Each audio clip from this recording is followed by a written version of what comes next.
भगवान की जय। एकादशी मैया की जय। आंवला एकादशी फाल्गुन शुक्ल पक्ष के श्री कृष्ण जी बोले, दुष्टर फाल्गुन मास के शुक्ल पक्ष की एकादशी का नाम आंवला है। इसका एक समय वशिष्ठ मुनि ने मंददाता राजा से पूछा कि समस्त पापों को नाश करने वाला कौन सा व्रत है। वशिष्ठ जी बोले, पौराणिक इतिहास कहता हूँ, वेदिस नाम की एक नगरी में चैत्ररथ नाम का एक चंद्रवंशी राजा राजा करता था। बड़ा ही धर्मात्मा था, प्रजा भी उसकी वैष्णवी थी।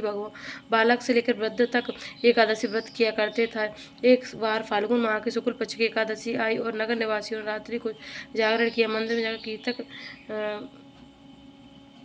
में जाकर कीर्तन करने लगे। एक बहेलिया जो कि जीव हिंसा से उधर पालन करता था, मंदिर के कोने में जाकर बैठा। उस दिन वह शिकारी घर से रूठ कर आया था। उसने दिन भर कुछ भी पिया और कुछ भी न खाया था। रात्रि को दिल बहलाने के लिए मंदिर के कोने में जाकर छुपकर बैठ गया।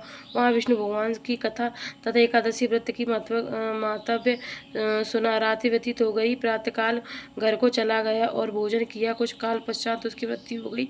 आंवला एकादशी के व्रत के प्रभाव से उसका जन्म राजा वधूरथ के घर हुआ। नाम उसका वसुरथ प्रसिद्ध हुआ। एक दिन राजा वसुरथ वन विहार करने गया और दिशा का ज्ञान न रहा। उसी वन में वृक्ष के नीचे सो गया। सोते समय राजा भगवान का ध्यान लगाकर सोता था।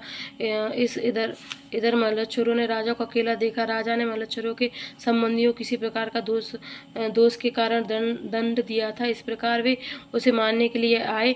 उस समय राजा के शरीर से एक सुंदर कन्या उत्पन्न हुई और कालिका के समान अटट करके उसने खप्पर को फिराया। मल्लच्छरों के रुधिर की भिक्षा लेकर अंतर्ध्यान हो गई। राजा ने जाकर शत्रुओं को मरा हुआ देखकर और आश्चर्य हुआ। मन में कहने लगा कि मेरी रक्षा किसने की है। तभी आकाशवाणी हुई कि हे राजन, आंवला एकादशी के व्रत के प्रभाव से तेरी रक्षा विष्णु भगवान ने की है। फलहार इस दिन आंवले के पेड़ के नीचे कलश स्थापित करके धूप दीप निवेद पंचरत्न आदि से परशुराम भगवान की पूजा की जाती है। इस दिन आंवला का सागर लेना चाहिए। बोलो एकादशी मैया की जय। विष्णु भगवान की जय।